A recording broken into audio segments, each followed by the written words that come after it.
Today, I'm going to try to present a lot of the increasingly crazy evidence that I've been getting while trying to track looting and trafficking in Eastern Europe, obviously with a focus on Ukraine, but also more broadly looking at Russia and Belarus, the interaction between all three, the interaction between crime and violence, and also the even weirder end of politics and propaganda that it's all tied up with and feeding off and feeding into. If there's time, I'll try to explain the rest of the title, but we can start with Ukraine and Russia and see. Passeggero tu si leva, tesoro, banco transitiere per informazioni. Baltic flight 634 to Riga. Passenger tu si leva, please proceed to transfer desk E area for information. Croatia line 381 per il porto di Gabria, passeggeri di Catris, Malla, Petra, Croatia line 381 to speed up Gabria, passengers de Catris, Malla, one of the things that I found, without even looking for it, for information. is significant, widespread involvement of law enforcement agents in cultural property crime. For example, and this is only an example because I have a draft of an article that's got more than 6,000 words sitting on my computer right now. But for example, in an online forum for law enforcement agents in Eastern Europe, primarily in Russia, but elsewhere with Russian-speaking populations, I found at least 13 active or retired border guards who were self-identified antiquities looters, who were happy to talk about it, not only in public, because the forum is public, but also in front of other law enforcement agents. No one complained, no one objected, no one challenged it, no one reported them. In fact, a lot of them themselves seem to accept the idea of legal nihilism, this idea that law doesn't really exist, only good or bad luck in avoiding being punished for transgressing it. A lot of the law enforcement agents themselves seem to accept that. And as you can see from some of the profile images that they use, several of them are very nationalistic. They've got the Z that you see that's associated with Russia's intensified invasion of Ukraine, and other things like that, especially in signatures and all the rest. They're completely unsubtle about their status as law enforcement agents, which is checked by other people in the group. So we know that they're not lying. We know that they are law enforcement agents, and they're completely open about their looting, sometimes posting photographs of the things that they've looted, or otherwise describing things that they've looted, and also showing deep knowledge of the practice. For example, using slang terms, directing each other to glossaries of slang terms which exist in national and regional forums. And sometimes explicitly stating that they're involved in online forums for copy criminals as well. Please report to gate 71 for immediate warning. That kind of propaganda around the Z and around Russian soldiers' behavior during the invasion has obviously inspired counter-propaganda, like where they joke about the slogan, "We don't leave ours behind," but suggest that they consider theirs is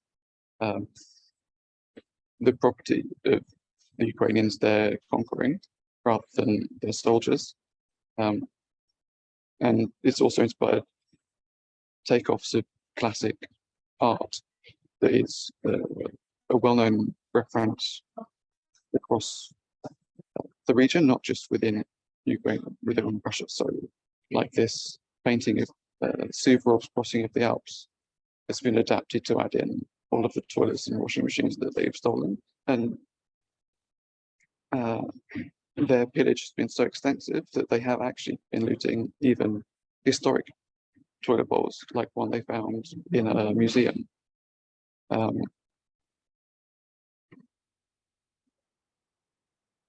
At the same time, these communities themselves are incredibly fractious. People seem even to hate their friends. And obviously the politics of the war has intensified all of that and intensified the behavior around the expression of their beliefs and emotions. So in this case here, we know that there are at least some anti-war looters, although the community is very nationalistic, but there are some anti-war looters. I've found arguments, conversations that run for more than 10,000 messages. We found arguments between looters around the politics of the war, the economics of the war, if it's going to affect their looting because they can't get access to high quality metal detectors from Western Europe and North America. Whether it's going to affect their looting because they can't get access to the markets to sell their loot in Western Europe and North America. And here, there's a case where one looter denounced his own friend to the authorities because his friend was anti-war. Although it has been suggested that his concern may have been less the politics and more that his friend seemed to have a better life than him, based on the social media photos that so enraged him in the first place. In fact, he's reported several looters for being anti-war and therefore having violated one of Russia's many repressive laws with no logical foundation. And that too is something that I've seen in other communities where whenever someone is forthright in their opposition, they're threatened with denunciation. What's particularly interesting about this case is that someone who was following this case and said that, I mean, the Google translation is clearly not perfect, but the digging community is extremely Vatnik.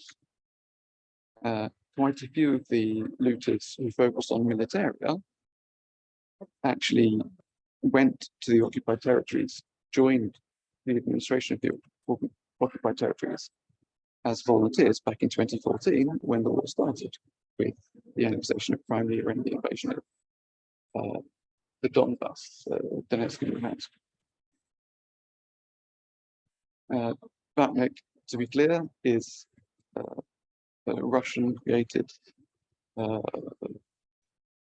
both caricature and insult of people who are thoughtlessly pro-regime. And this is just one comment, but first of all, they again use the terms that the community use, so they do know what they're talking about. She is either an artifact hunter herself or friends and family with artifact hunters to know the terms and the rest of it, and also to know what the community is like. But beyond that, I have found several looters who are among the invading forces since February. And I found several looters who've been assisting with the invasion and the war since the start in 2014. Found the looting in Crimea, who was helping Russia to annex the territory, proved it by presenting the medal that he'd been given in recognition of his efforts, and explained that one of the benefits was that when they tore down the fence to open up new territory, in the process of getting rid of the authorities of Ukraine, they opened up new land to loot that they hadn't been able to access before under the authorities of Ukraine. So we know not only that it's happening, but we know how and why, and we can see that there is this unsurprising, but now empirically demonstrated interaction between personal, commercial interests, criminal interests, and political interests.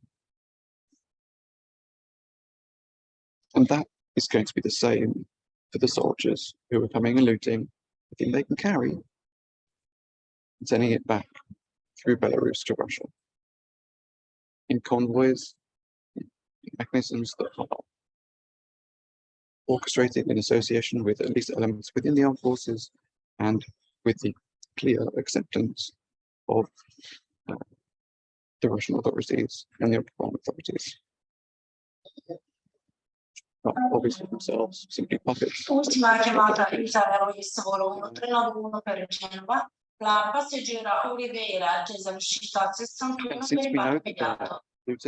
La scorita è West Martina to Genoa. Since we know that they are looters who are interested in the city, and since we know that lots of looters across Ukraine in the free territories as well as the occupied territories are continuing to loot despite the war, since we know that a lot of them have metal detectors that are there to be used as mine detectors, and since in fact this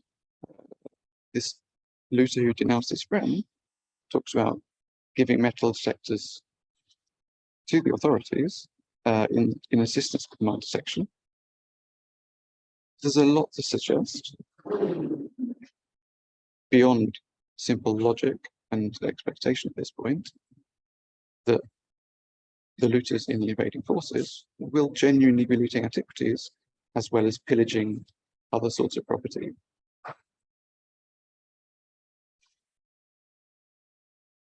And in further demonstration of the politics and behaviour of people in this community, in these communities, I was looking at propaganda about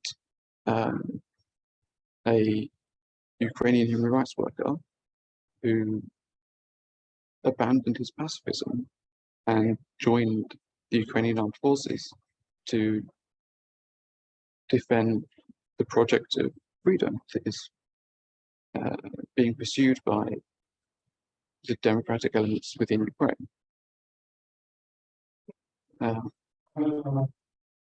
Primarily because I know him because he's an old friend. And there is this propaganda campaign now about him, accusing him of being fascist and a Nazi, which is insane. But when I was looking into this, I found several cases where the people spreading the propaganda were looters, specifically self-identified antiquities looters.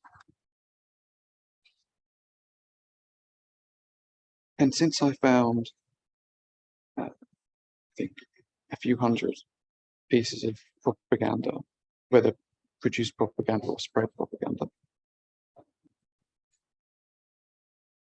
it does suggest, again, along with a lot of other evidence, I've got polls that they've conducted among themselves, as well as a lot of other evidence from conversations among hundreds at the time,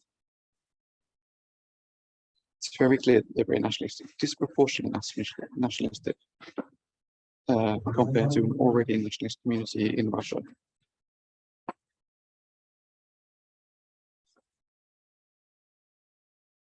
The market itself is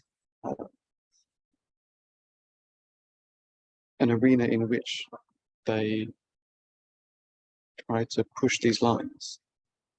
So in this case, this silver ingot from the foundational Ukrainian state Kievan was being marketed as from Russia. And as the Ukrainian museum journalist who found it, discussed it, explained, like obviously the people in the United States didn't give it that designation. They just accepted what they were told by their superiors. And it would have been looted somewhere in the territory of Ukraine or Russia now, since Kievan doesn't exactly map onto modern borders. But probably in Ukraine, probably to a Ukrainian citizen who was a Russian nationalist. And they described it as having come from Russia and sold it as such, announced it to the market. The market is picture collected in your growth that this material is from that territory is part of it.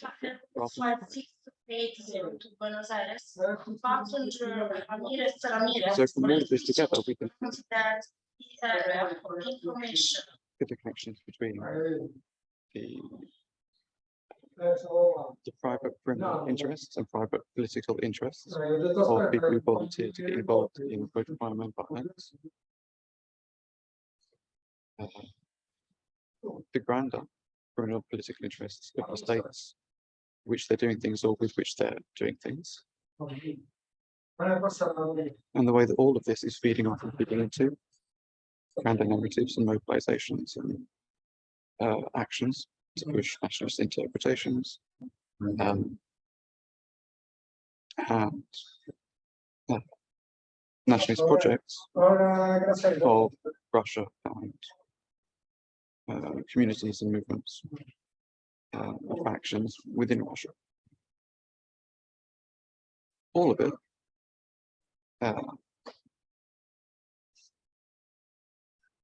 within the spectrum of the stuff that's being done by the looters themselves, all of it being financed ultimately by the market. Without him, they wouldn't be doing these things. And a lot of that being financed by Western markets in Western Europe and North America, is evidenced by this ingot. To conclude, I would just give these examples to show that it isn't something that's limited to Ukraine and Russia. This is something that we see and that society must face around the world. There are specifically, explicitly nationalist online communities of Antiquities looters in Turkey, for example, where they are administered or moderated by members, explicitly self-identified and demonstrated members, fascist organizations, alternatively Islamist organizations, where they talk about how Armenians have to know their place because they've been destroyed once and can be destroyed again. There's a community in former Yugoslavia that includes and is led by a Brit who went over there to fight with the ultra-nationalist forces and stayed and has carried on looting ever since. So 30 years now. and he's allowed to protected by the local community in thanks for his efforts in the war, and the authorities can't do anything about it. So we can see that again, not only is this stuff happening, but it's going to continue happening for years, possibly decades after the end of the conflict. The only way it will not is if the market is reformed internally and by external force, and if the authorities actually crack down on the people involved, both in terms of crime and violence. I'll leave that. Thanks.